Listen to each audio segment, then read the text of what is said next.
Okay, let us begin. Wait for everybody to come in and we'll do some sound checks. I'll also get my notes up because that'll be very, very helpful.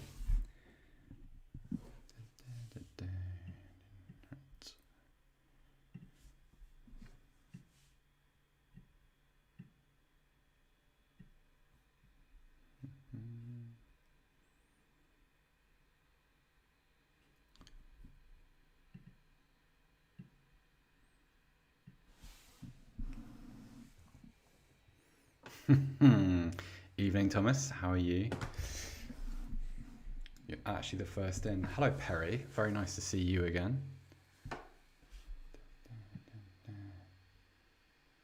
Evening to you, Paul. Hello, Giovanni. Ryan, Cam. Hello, welcome. Come on in. Hope everyone's keeping safe. Looking very rejuvenated. Actually, Shinobi, I feel absolutely knackered. I'm ready for Christmas. I'm ready for that sort of slightly slow week before Christmas where we all sort of stare at our QB screens and pretend to work. But yeah, I feel okay. Not quite ready for a normal Monday. Guten Tag. Please talk about Cadiz. Ethan, I've only watched the last half an hour of that, so I don't feel able to, but we might do a little bit on Real Madrid in the main podcast tomorrow with JJ and Alex. No Joe tomorrow. But we will cover that in a little bit more detail. I have not watched Sports Personality of the Year. We do not get that in Germany. I always find that kind of weird. Like I haven't watched it for a long, long time, so forgive me if it's changed. But I will get to Portier and Jacob. I've never understood how Sports Personality of the Year remains such a big thing. I don't object to it. It's nice, I guess. It's become a very, very big event without really me understanding why. A little bit of housekeeping. Oh, guys, also, let me know what the volume's like for everybody. Let's get that sorted first of all. Let's make sure everybody's okay. Where are your cats? So they are, they're sleeping on the bed with my wife now. They were fighting in the corridor. Mercifully, they've stopped that, which is good. But yeah, no, they've had enough of the weekend too. They're ready for Monday. Okay, so throughout the Christmas period, don't quite know what the score is going to be with the live stream. I think we'll probably have one on Boxing Day. It will be very Premier League centric, of course, because that's really the only league going. It's a bit of Turkish Superliga, but I don't have the rights to that. A little bit of Football League, and I think there's some Serie B on Boxing Day. I think. Apologies if I've missed anybody out. But yeah, and then I'm not sure what we'll do during that strange midweek period where games tend to happen in little bunches. We're going to talk about the big Premier League meeting tomorrow, and what the repercussions are likely to be from that even, what form it's going to take and what the various arguments are going to be. We'll get to that. Then we're going to do a little bit on, Tottenham and Liverpool is really fun, so we're going to do loads on that. Not necessarily the game itself, because I'll cover that with JJ and Alex tomorrow. But there's some kind of themes in there that are worth discussing. Refereeing stuff as well. That could be quite interesting. Then it's going to talk a little bit about sensible transfers, because that's coming back. We're going to have our first episode on, I think it's the 3rd of January. Alex has been busy in his broom cupboard, making sure that we've got 9 different club episodes this January even, and a couple of special ones towards the end of the month, which are kind of have a bit more of a general theme. And I was kind of messing about over the weekend. I thought I'd add a few names to kind of my informal list before Alex gets going properly. So yeah, right. First things first, because this is the boring bit. So a couple of people have been asking about what's going to happen to the Premier League games. Obviously, there were 6 off this weekend, and it was a bit of a nonsense of a weekend because I think certainly Burnley's game at Villa got called off about 2 hours before kickoff, which is pretty out of order. I understand it's a difficult period, but if you think about Burnley fans heading to Villa Park, so for people who don't live in England, Burnley is in the northwest, and Aston Villa is in Birmingham, which is sort of dead centre of the country. Long train journey, expensive train journey. People who are turning up just in time for kickoff, or a couple of hours in advance, found out very late in the day that the game was off, and so I think there's quite a lot of pressure now to have a uniform approach to Premier League games, because obviously in England Boxing Day, the period between Boxing Day and New Year's is really, really busy. It's kind of the league's signature. It's traditionally a very busy time for British sport. And the Premier League are meeting tomorrow. I think it's at about midday, 1:00. And I think one of the... first of all, I think it's very, very unlikely that the Boxing Day fixtures aren't going to go ahead, just because if you think about it from a visibility standpoint, cynical as it is, but if you think about it from this way, the Premier League has that day all to itself. So all of its teams play on that day. It's wall-to-wall football. It's got a captive audience, really, because the world is full of people who have eaten too much, who've been stuck with their family for a few days, and who would happily just sit in front of a TV. And there are a lot of people that would generally do that on average Sunday, average Saturday. But in this instance, it's just too much of a good opportunity. And also, if you're a Premier League broadcaster and you've paid for the rights to those games at that time of the year, then you've sold your advertising inventory. You have been promoting this for a while, and you're going to be pretty annoyed if it gets taken away from you at short notice. So I think it's really, really unlikely that Boxing Day won't go ahead. One of the things that I literally just read a half an hour ago, and there's a great Adam Croft and David Ornstein piece on The Athletic, theathletic.com/TIFO, if you want a good deal, just to keep Joe happy. So if he asks, I actually did do it this time. And they were talking about the slate of games between Boxing Day and New Year, which are due to take place, I think, on the 28th and the 29th of December, so the midweek games. And one of the proposals is going to be, one of the conversations is apparently going to be that postpone those games and shift them into the new year. But then that's really complicated, because that is the 28th and the 29th are Amazon games. And Amazon have paid, I think it's £30 million a season for their two tranches, their two midweek fixtures. Or two sets of midweek fixtures, sorry. And I'm not sure what would happen if that were to be rearranged, because presumably if you're Amazon, this is a pretty busy time of year for you, and it's pretty important. One of the reasons why you want this game, these games in particular at this time of year, is so that you can cross-promote and sell.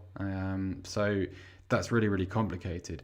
The process is, as with pretty much everything in the Premier League, they'll have a vote, and it will be one club, one member, one vote, and you have to get a 2/3 majority to pass a motion. So 14 clubs have to agree to postpone for something to happen, without obviously something severe like government intervention, which I don't think is going to happen. So keep your eye on that.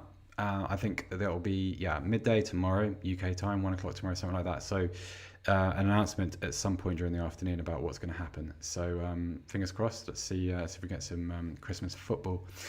Right, let's talk about Tottenham and Liverpool and some of the refereeing. And let's go through bit by bit, because I don't want to talk about it necessarily within the context of that game, relevant as it is. It's just that some of the things that come up seem to come up a lot, and it's it's weird. We're a couple of years into VAR and sort of refereeing procedures around this stuff. So Harry Kane, that's a red card, obviously, I think. I don't think you can credibly argue against it.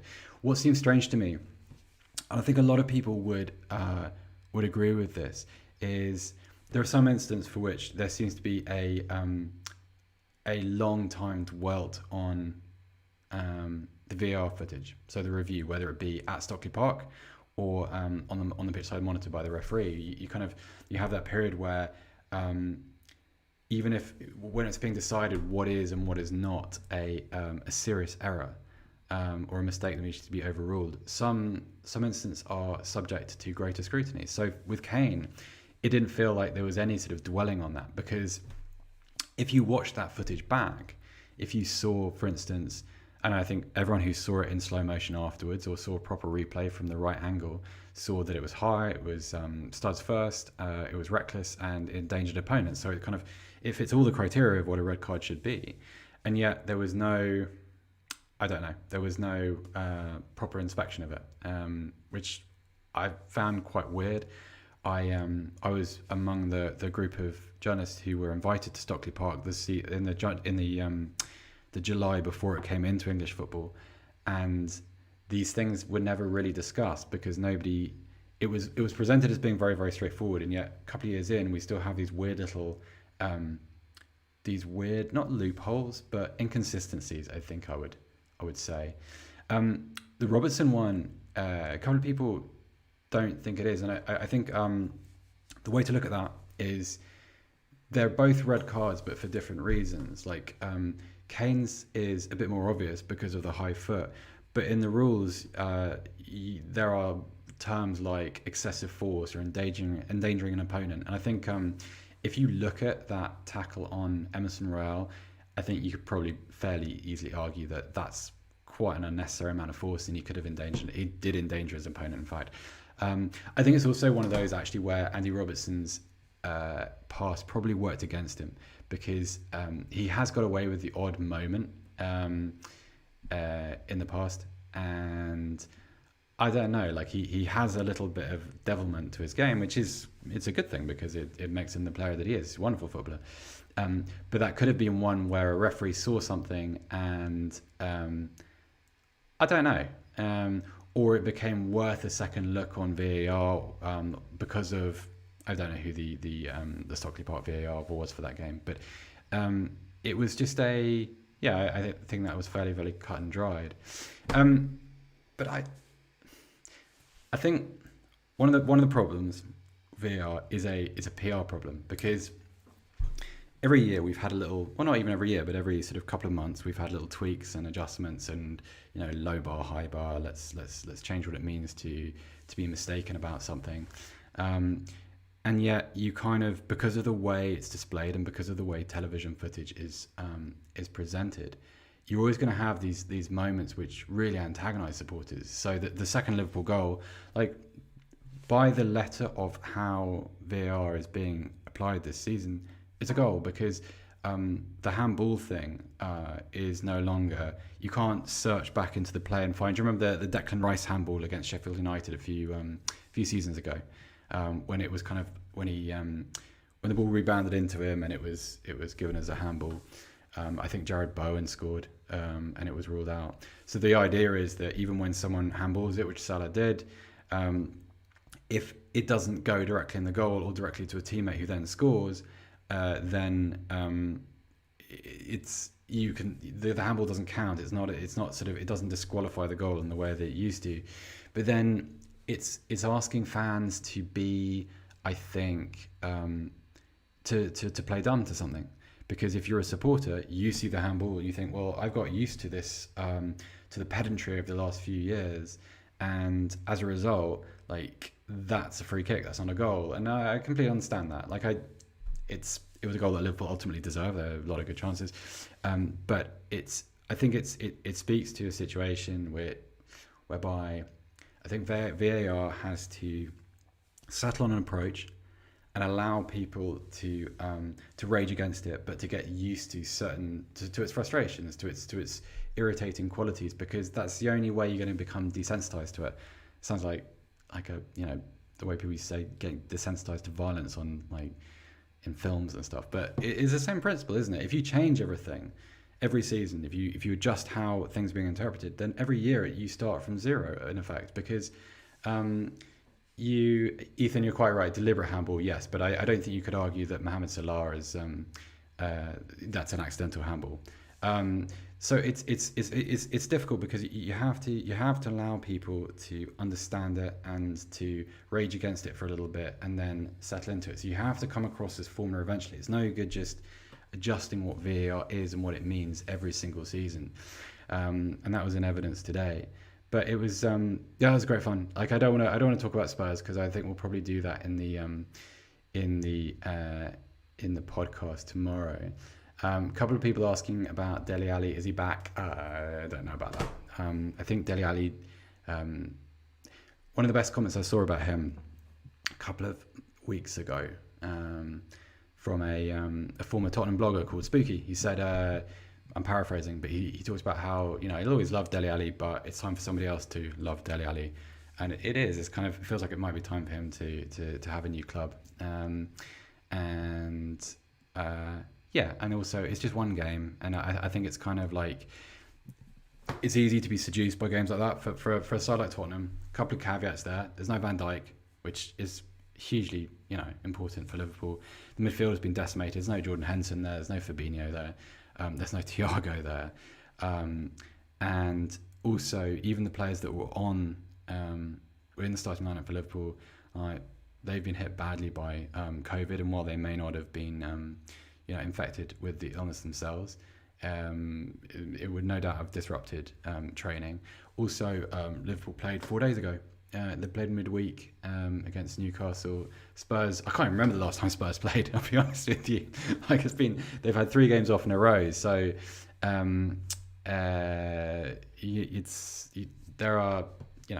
it's not necessarily an even playing field. Let us move on to a few questions. Seth asking, could you comment on Tedesco and how you think he'll do? Right, so Tedesco, obviously now in charge of RB Leipzig, has picked up what Jesse Marsch left behind. Obviously he left Leipzig by mutual agreement. That's the line anyway, not quite sure what mutual agreement means anymore.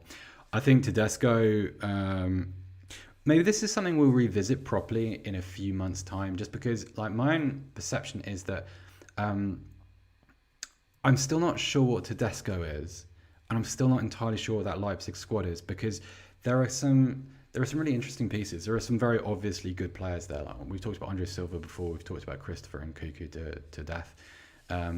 We've covered the players that have left, and we've talked about the kind of the long-term Leipzig incumbents. But then think about someone like Simikin at the back. You don't know what he's going to be yet. And this is Leipzig's model. And I think one of the problems for Jesse Marsch, and I think this will be proven in time, was that he got this job at the wrong time. So I think he got this job at a time of transition when it was probably as difficult as it could be to manage Leipzig. So let's not react to what was a pretty dismal performance over the weekend. I thought Leipzig were absolutely dreadful, particularly after getting their man advantage. It was useless, absolutely useless. So I feel like I would respond a little bit too much into kind of what I saw on Saturday. So let's leave that alone. Ethan saying people linking Dusan Vlahovic to Arsenal. Not entirely sure he'd go there. Yeah, I agree. I mean, by the way, if you haven't seen his goal today, Fiorentina came back from 2 goals down to draw 2-2, and he got the first. It's a really lovely finish. It's like a pretty basic run-in on goal, but look at the way he takes it. It's just perfect. Also on Vlahovic, towards the end of the game, Fiorentina picked up a second yellow card, and we're down to 10 men for, I think, the last half an hour. And Vlahovic was sort of charging around by himself at the top of the pitch, a kind of lone target man sort of role. And he got none of the ball, got no chances, and he was subbed with about 3 minutes to go, and he was absolutely livid about it, which is weird, because you think most centre forwards in that position, like big guy, a lot of work, a lot of running without the ball, no chances, no crosses really, very few set pieces, be like, yeah, I'll go and sit on the bench. And he was absolutely livid, and then sort of put on his tracksuit and sort of prowled around the technical area watching the game for the remaining minutes. It was interesting. Arsenal, I don't think so. I think I don't know. I mean, I'm not sure how useful it is for Arsenal to add in a player of that value to this squad, because reminds me a little bit of in a minor way of the situation at Manchester United, where it all felt a lot more positive when the team was roughly reliant on that group of younger players. Not all of them, but sort of they were built around Bruno Fernandes clearly, but Mason Greenwood was playing very well. Marcus Rashford had a good period of form. Scott McTominay was kind of building his reputation a little bit. And then you start adding sort of more expensive players, and it got a little bit more complicated. And that feels like it's the case for Arsenal. What's good about the Arsenal team? Well, Smith Rowe, Saka. I think Ben White's a very, very good player. I think Ramsdale's an excellent player. Gargai keeps asking, what is the solution to Arsenal's striker problem? Well, on a literal basis, someone like Vlahovic would be perfect. But I don't think you can shop from that shelf at the moment if you're Mikel Arteta. I don't think it's particularly helpful. I also think you probably need to be a year or two further into your cycle before you add a Vlahovic, because this is going to be a very big move for him. He's going to cost 60, 70 million euros. And his form will, I mean, barring the sides that are going to make a very determined effort for Erling Haaland, he should be of interest to absolutely everybody. And I'm just not sure that a club outside the Champions League, which Arsenal are, and maybe they'll re-qualify, but that's very uncertain. I'm not sure they can make that push for him at the moment. Sorry, I didn't see the name of the person who asked this, but somebody asked whether Leeds have a chance of signing Weston McKennie. Hey, that's a really interesting shout, because I think he's quite underappreciated. Like, I feel like McKennie's someone who, had he joined a different club, who didn't quite have the same history in Serie A and who hadn't been quite so dominant, it felt like people looked down on him a little bit. Like, sort of, they were a bit sneery, turned their nose up at him. But he's a very, very good player. And no doubt, listen, Leeds need bodies. Leeds need bodies in midfield too. They are... I don't think there's any one problem. It's just they've got a lot of injuries, yes, but it looks like something has broken, and it looks very, very ugly. I don't want to sound like that's a kind of a caveat against what was a really good Arsenal performance. Hey, Martinelli was brilliant. I mean, in many ways, this is kind of the answer, Gagai, about what solves the Arsenal striker problem. I know Martinelli isn't an orthodox 9, but you could see him playing that role, even in a kind of on a rotating basis. If you had like a fluid front three, in the sense of, remember that 08 Man United team, the Tevez, Ronaldo, Rooney group. There was no number 9 there. It was just a rotating group of players who used to just float and interchange and alter positions.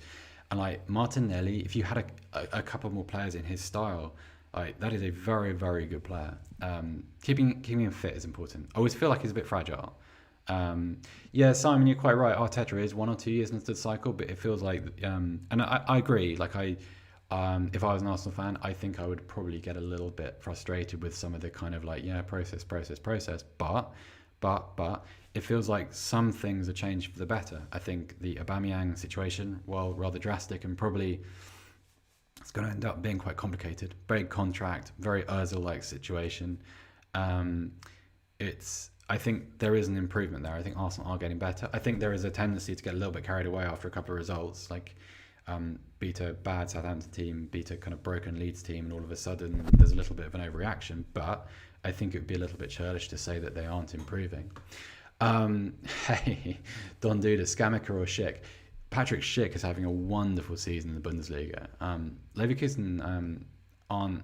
I don't know what Leverkusen are. They seem... They're very, very inconsistent. But we know my feelings on Scamacca. Just fabulous player. And I think he's actually... in a way, he kind of flies under the radar, because he's coming through during this era where everything is dominated, rightly, by Kylian Mbappe and Erling Haaland, and to a lesser extent, someone like Dusan Vlahovic. He kind of exists in a shadow. I don't think he's a name that many people are familiar with, people who don't sort of get to watch Serie A very often, but that's a really good player. I also think that if you wanted Schick is very, very talented. I think he's sort of as more of an established player. If you wanted, if you're making a choice between, say, Vlahovic and Scamacca, and you wanted the better link man, you wanted someone to build attacks around, I think you go with Scamacca, because he is a better passer, he is better receiving the ball to feet.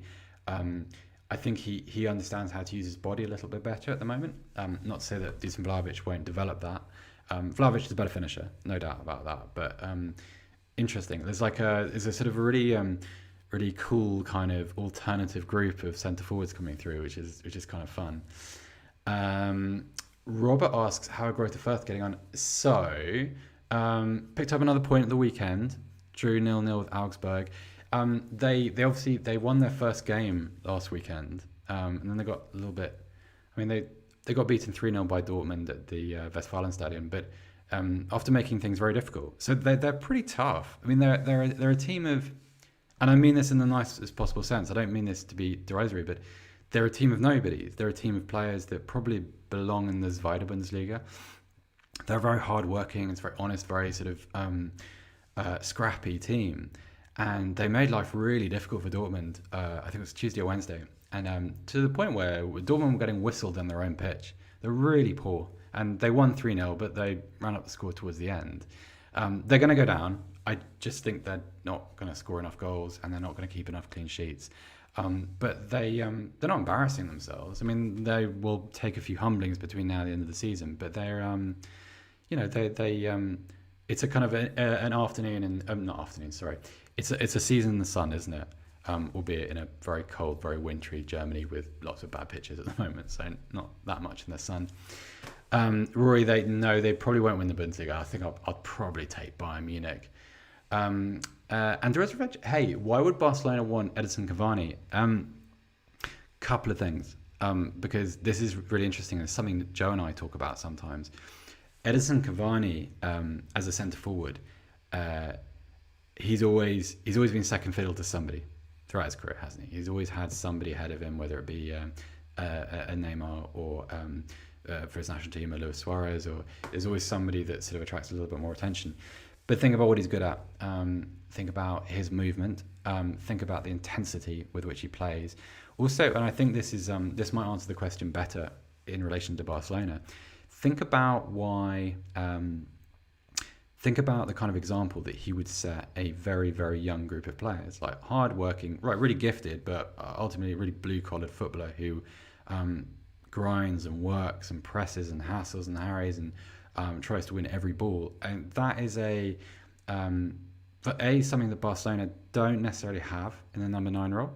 But also he's on a 1-year deal, probably cut price because Manchester United don't seem to have much use for him at the moment. I can kind of understand that. And I don't know if it's going to happen. I have no information on that at all. I wouldn't know. But it's I wouldn't hate it. I think you did quite well there for 6 months. Usman, please, Seb, let us know if it would be more suitable for Arsenal to go for forwards like Lautaro, Felix Nkunku, or Vlahovic. Osman Schick. I don't think Osman is leaving Napoli anytime soon. We've talked about Vlahovic. Christopher Nkunku would be a brilliant Arsenal player. I actually think I wonder if there's a deal to be done for João Felix, because it hasn't quite. I think he's brilliant.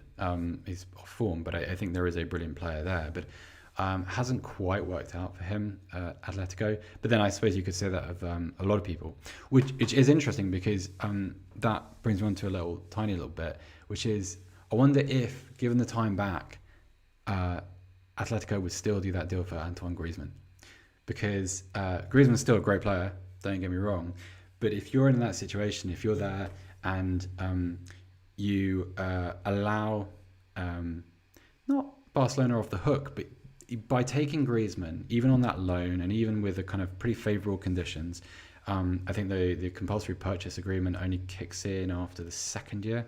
Could be wrong about that, but that's what I remember. Anyway, you kind of think, well, Griezmann isn't really working. Cunha is a good player. Cunha's a really good player, actually. He was wasted at Hertha Berlin. Really, really good player who should make a name for himself at Atletico. If given the choice again, would you just think, okay, well, you can deal with that massive contract at Barcelona, that's your problem. So that's kind of interesting. Is Martial going to leave? Harris, we'll try and get this in before I can feel my voice going. Sorry. I think he should, just because I think if anybody anywhere in Europe needed a change of scenery and change of club, it's Anthony Martial. Just because you can see him still getting the occasional start or appearance. He feels like one of those footballers that needs to be central to everything. He needs to be made to feel important, needs to be made to feel appreciated. And I don't know, it's never really happened at Man United. Also, I think there's a real clash between the footballer he is and the kind of football that Rangnick will want to coach, because I don't think I've ever seen a footballer receive the ball at a standing start more often than Anthony Martial. It's really weird, because you think of him as quite a fluid player and as someone who's quite vertical and who can really be quite destructive with the ball at his feet or running into space. He's got great technical ability too, and yet the ball always feels like it slows down when it gets to him, and that is, of all the qualities, the least of the things that Rangnick will desire. I don't see a fit there at all. Hey, so ahead of sensible transfers, just in case we don't get the chance before January, I was going to throw out a couple of names just because I've been watching a few players lately that just interest me. A couple that kind of surprised me. So in that category, Denzel Dumphreys, who I always thought was going to turn into a good fullback / wing back, but I know he's not always in the Inter team, and sometimes he's coming off the bench for Inzaghi. Yeah, fair enough.